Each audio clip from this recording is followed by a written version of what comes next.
मत होइए। लिखा हुआ है नोद्विग्न चित्ता, आपका चित्त उद्विग्न न हो। दुख में व्यग्र कबहु नहीं होई, दुख में व्यग्र कबहु नहीं होई। इंद्रिय मन बस राखे सोई, इंद्रिय मन बस राखे सोई। दुख में व्यग्र कबहु नहीं होई, दुख में व्यग्र कबहु नहीं होई। आप काम नहीं असुर स्वभावा, आप काम नहीं असुर स्वभावा। यह संसार असार बनावा, यह संसार असार बनावा। एक बहुत महत्वपूर्ण चीज बताया गया, जब आदमी देवताओं में, जब आदमी का वेदों में, गायों में, ब्राह्मणों में, सज्जनों में, धर्म में, मुझ में अगर द्वेष भाव जागृत होता है तो उसका विनाश हो जाता है। एक श्लोक में 1 2 3 4 5 6 7 सप्तमी के बहु सप्तमी विभक्ति के रूप हैं। में अर्थ करते चले जाइए। संस्कृत सरल की अंग्रेजी सरल। धर्म में, मई मुझ में, देवेशु। अब धर्म का बहुवचन थोड़ो है, धर्म तो एक है। धर्म में मई भगवान एक है ना, तो मई मुझ में, लेकिन देवता कई उठू है तो देवेशु, देवताओं में यह अर्थ किया जाएगा हिंदी में। देव में नहीं, देवताओं में। वेदेशु कई वेद हैं, वेदों में। गोषु कई गायें हैं, गायों में। विप्रेषु कई ब्राह्मण हैं, ब्राह्मणों में। साधुषु कई सज्जन हैं, सज्जनों में। इन लोगों में जो विद्वेष स्थापित करता है सवा आसु विनश्य। आसु यहाँ जो है, जब क्रिया की विशेषता बताता है कोई शब्द तो क्रिया विशेषण कहलाता है। स आसु, आसु गच्छति। हाँ, और तेजी से चलने के कारण अश्व नाम पड़ा। तो कहने का मतलब यह है, भले हिरण्यकश्यप बहुत वरदान लिया हुआ है ब्रह्मा का, लेकिन भगवान कहते हैं हनिष्ये अपि वरोर्जितम्, वर से जिसको ऊर्जा मिली हुई है, मैं इसका यह अर्थ करता हूँ। वरेण ऊर्जितम, वर से मिलकर के जो ऊर्जावान बना हुआ है, शक्तिवान बना हुआ है, उसको हनिष्ये मैं मारूंगा, ये कहते हैं। इसलिए आप लोग उद्विग्न चित्त वाले मत बनो, निष्क्रिय रहो। अपने मन, शरीर के सारे इंद्रियों को प्रशांत काम रहो, घबराओ नहीं। पितु पुत्राय द्वेषो मरणाय प्रयोजिता। अरे ये अपने पुत्र से द्वेष करने लगा है, इससे समझ लो कि इसका मरना अवश्यम भावी है, जल्दी, ये जल्दी मरेगा। इसलिए तुम लोग भगवान के शरण में जाओ। सिया राम कहा करना, सिया राम कहा करना, सिया राम कहा करना। राधे श्याम कहा करना, राधे श्याम कहा करना। मत भूल अरे वंदे, मत भूल अरे वंदे। ये देश बिगाना है, ये देश बिगाना है।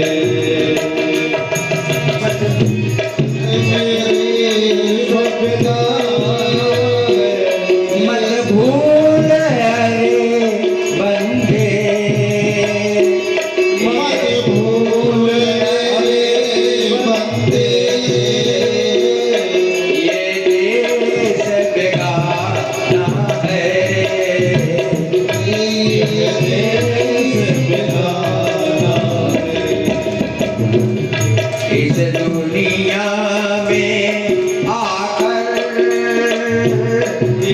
दुनिया में आकर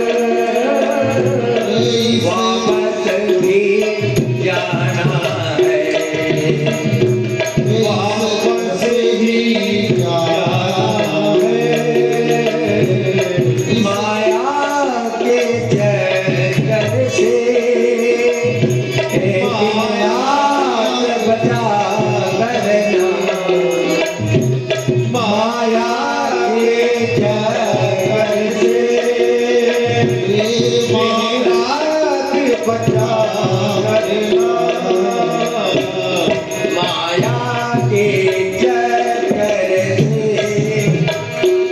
दिन रात बचा करना, माया के चक्कर से दिन रात बचा करना। यहाँ कोई नहीं अपना, यहाँ कोई नहीं अपना, सिया राम यहाँ कोई नहीं अपना, सिया राम करना। यह सोच मेरे प्यारे, यह सोच मेरे प्यारे, हम तुझसे दूर नहीं, यह सोच मेरे प्यारे, अब तुझसे दूर नहीं, यह सोच मेरे प्यारे, प्रभु तुझसे दूर नहीं। कोई कष्ट हो भक्तों पर, भक्तों पर उनको मंजूर नहीं, उनको मंजूर नहीं। भगवान ही आते हैं भक्तों पे दया करना, भगवान ही आकर के भक्तों पे दया करना। यहाँ कोई नहीं अपना, सिया राम कहा करना, यहाँ कोई नहीं अपना, सिया राम कहा करना।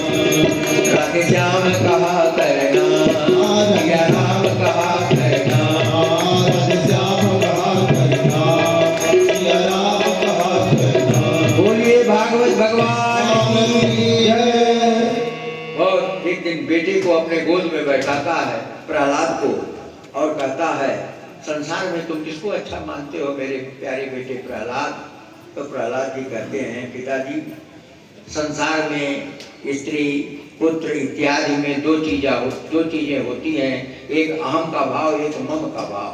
मम का भाव ममता, अहम का भाव अहंता, ये दो चीजें होती हैं। इनका जो आदमी इसको धारण करता है वो हमेशा उद्विग्न रहता है। ऐसे प्राणियों के लिए मैं यही अच्छा समझता हूँ कि अंध कुएं के समान, जैसे अंधा कोई कुआं हो उसके समान दुख देने वाले और जीवात्मा के पतन का जो कारण है, ऐसे गृहस्थाश्रम का परित्याग करके व्यक्ति वन में चला जाए। वनम गतो हरिमाश्रयेत,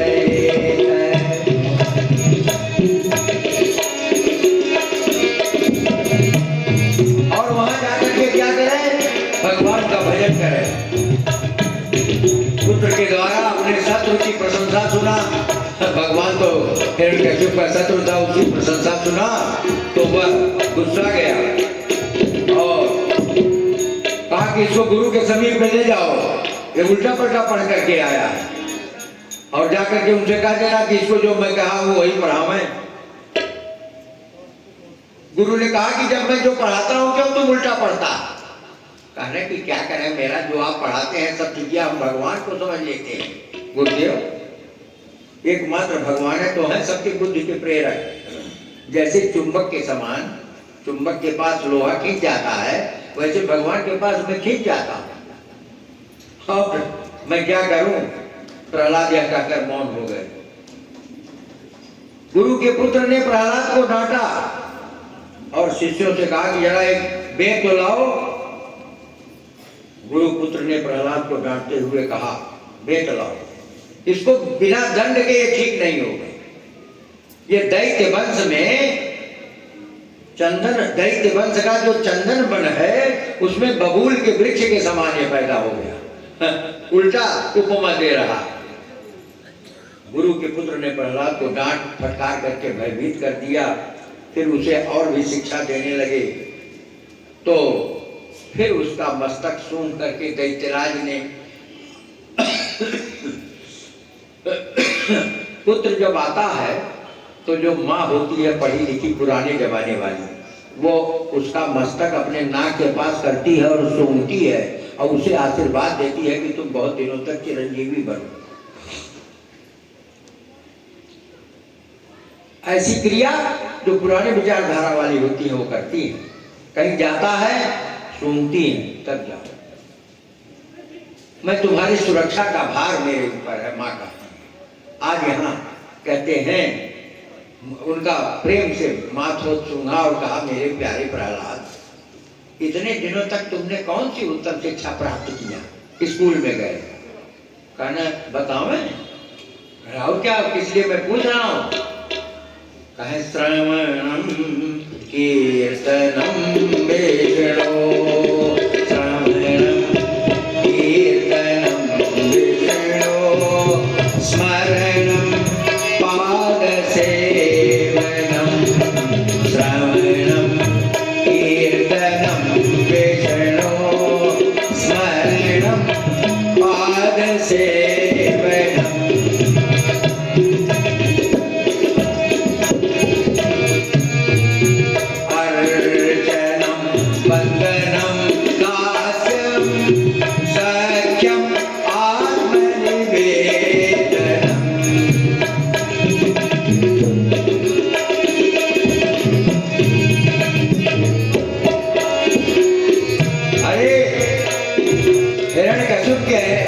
वो जवाब देता है कि मैं नौधा भक्त पढ़ा हूं।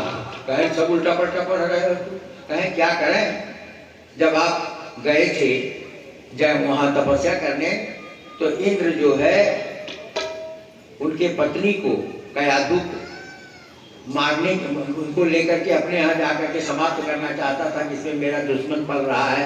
नारद ने कहा, बड़े विचित्र आदमी हो, तुम्हारी दुश्मनी हिरण्यकश्यप से है कि उसके गर्भ में पड़ने वाले, उसके पत्नी के गर्भ में पड़ने वाले पुत्र से है, और उसको ले जाकर के किए। तब उनको नारद का संस्कार पड़ा था प्रहलाद के, जो भगवान का भक्त हुआ। प्रहलाद ने कहा, पिताजी, गुरु से अपने प्रयत्न से या परस्पर एक दूसरे से श्री कृष्ण में बुद्धि नहीं बन सकती है जब तक महात्माओं की सेवा न की जाए। मेरी तो गर्भावस्था में ही देवर्षि नारद की कृपा से भगवान के चरणों में प्रीति हो गई है। मेरे आदरणीय पिताजी। प्रहलाद यह कहकर चुप हो गया। दैत्यराज के क्रोध की सीमा नहीं, उसकी क्रोध की सीमा बढ़ती चली गई और क्रोध से एकदम आग बबूला हो जाता है। तमाम प्रकार से उसको कष्ट दिया गया, हाथी के दांत से कुचला गया, आग में बैठा दिया गया, जिसको वरदान मिला हुआ था कि तुम जिसको लेकर बैठोगी वो जल जाएगा। भगवान ने कहा कि मैं अपने भक्त के रक्षा के लिए अपने वरदान को व्यर्थ कर सकता हूँ।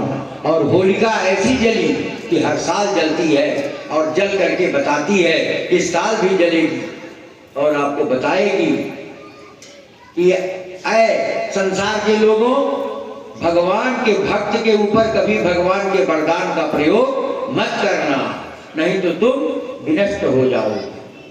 ये ज्ञान देती है होलिका। हमारे जो पर्व हैं, जो हमारे त्योहार हैं, पर्व माने पूर्ण होता है। ये हमारे गुरु जो आज नहीं है इस संसार में, पंडित विद्यानिवास मिश्र जी ने परंपरा की खोज में लिखा था कि जो हमारे पर्व है, त्योहार है, ये पर्व है, ये पोड़ है। गन्ने में अगर पोड़ न रहे तो रस सब चला जाए जमीन में, वो एक पोड़ से दूसरे पोड़ के बीच में रस सुरक्षित रहता है। इसलिए हम बार बार होली मनाते हैं, बार बार दीपावली मनाते हैं, बार बार कहीं एक बार मना लें। आप एक बार बर्तन मान लीजिए, जिंदगी भर खाइए, ऐसे कुकर में भोजन बनाएंगे? ये संस्कार है, किसी को संस्कार कहते हैं। वो तो कन्नौर आदमी होता है जो उसी कुकर में, एक कुकर में कहे हो गया। हमने आपको एक दिन कहानी बताया था, एक गिलास पानी ला करके हमको चपरासी दिया, वैसे जूठे, हमने कहा इतने जल्दी कैसे ले आए? और प्रिंसिपल इस बात को देख रहे थे, मैं पानी उसके मुंह पर उठाकर फेंक दिया। प्रिंसिपल ने उसको बुलाया, कहा कि तुम आचार्य जी को जूठे गिलास में पानी पिला रहे थे, हमको जूठे बर्तन में तुम भोजन बना दोगे, तुम्हारी नौकरी समाप्त। नौकरी समाप्त कर दी, पानी पी। भाई आप एक जगह गड़बड़ी करेंगे तो वही प्रवृत्ति रहेगी, हर जगह गड़बड़ी करेंगे। एक गाना उल्टा पलटा बजाओ, दूसरे गाना उल्टा पलटा बजाएंगे। एक जगह हम गलत करें, 10 जगह गलत करेंगे। आप अगर गलती आपके संस्कार में आ गया तो आपकी सुरक्षा नहीं है। यहाँ जब उनसे भागवत का श्लोक तो नहीं है, ये तो विष्णु पुराण का श्लोक है, जिसमें प्रहलाद से पूछा जाता है कि बताओ, जब तुम्हें हाथी का दांत जब तुमको दबाया तो तुम चटनी नहीं बने, कैसे बच गए? तब वो कहता है कि मेरा प्रभाव नहीं है कि जो मैं बच गया। जनार्दनानुस्मरणानुभाव।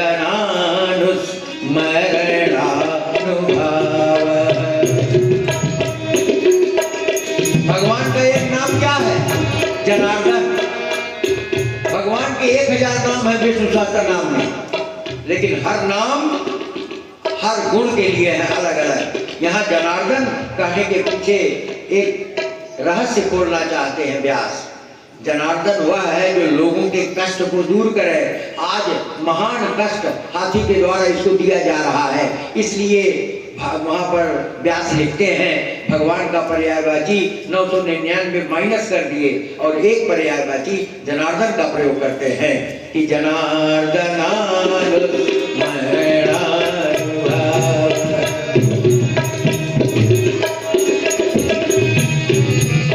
दंता गजाना कुलिशाग्रनेशुरा।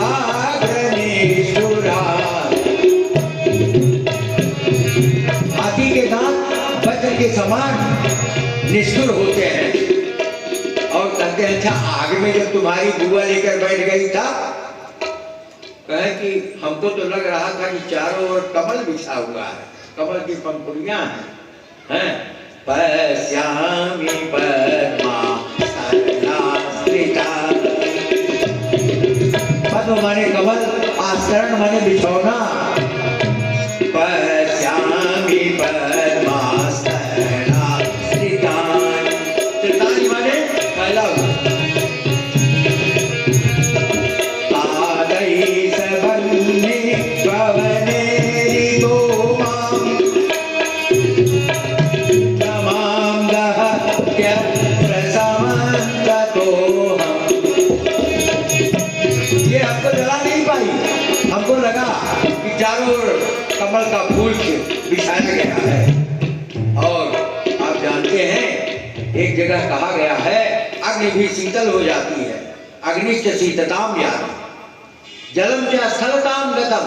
जल स्थल के रूप में परिवर्तित हो जाता है। और अस्त्राणि पुष्प भावम, अस्त्र शस्त्र कोमल पुष्प की तरह हो जाते हैं। कहे कैसे? कहे हरे नामा कीर्तना, हरे नामा कीर्तना।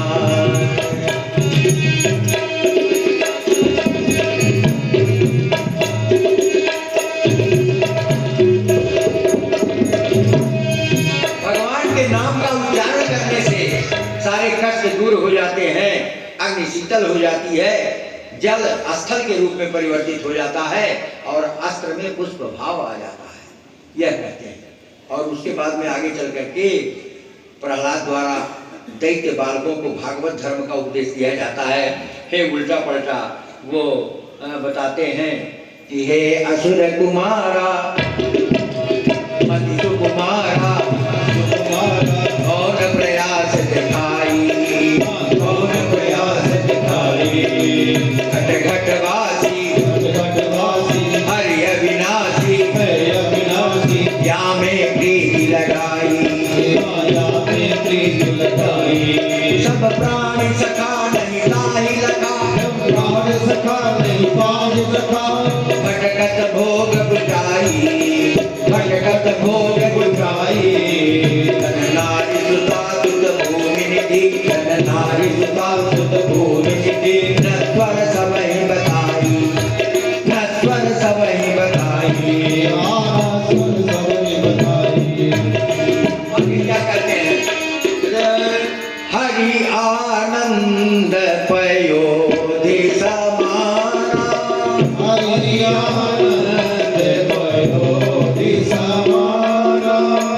विषय शरीर तुच्छ सब जाना, विषय शरीर तुच्छ सब जाना। सबके उर हर लोगों के बक्सर में हृदय, सबके उर पुर बसत मुरारी, सबके उर पुर बसत मुरारी। जीव कहावत देह मझारी, जीव कहावत देह मझारी। इस शरीर के अंदर जो जीव है, देह के अंदर, वही सबके उर पुर बसत मुरारी। भगवान मुरारी सबके उर रूपी पुर में निवास करते हैं। ये सबको समझा रहा है। और इस प्रकार से समझाने के बाद जब उसको, जिसने बाल्यकाल में विद्या का सेवन नहीं किया और युवावस्था में स्त्री का सेवन नहीं किया, और जब आदमी की अवस्था बढ़ी तो वह मोक्ष मार्ग पर नहीं चला, तो उसका जीवन व्यर्थ है। अगर गलत समय में गलत काम करेगा, जिसको जिस समय में काम करना चाहिए उसी समय में करे। मेरी घड़ी भी हरिश्चंद्र जी ने कहा है, समय का ध्यान दीजिएगा, वो बढ़ा रही है, और मैं उसका ध्यान देते हुए अजरा मरवत प्राज्ञो विद्याम अर्थम च चिंतये, अजर और अमर की तरह विद्या और अर्थ का चिंतन करना चाहिए। और आदमी को धर्म का आचरण कैसे करना चाहिए? गृहीतैव केशेषु मृत्युना धर्ममाचरे। आदमी को धर्म का आचरण करना चाहिए कि जैसे मौत ने हमारे केस को पकड़ रखा है, हमेशा डरते हुए धर्म का आचरण करना चाहिए, क्योंकि कुछ डरेंगे तभी आप धर्म का आचरण करेंगे। इसीलिए भागवत के 5वें स्कंद के अंत में नरकों का वर्णन है, और उसके बाद 6वें स्कंद में अजामिल की कथा है। उसकी भूमिका है नरक वर्णन। यहाँ पर नारद जी इस बात को बताते हुए करते हैं, प्रहलाद के द्वारा अनुशासन किया जाता है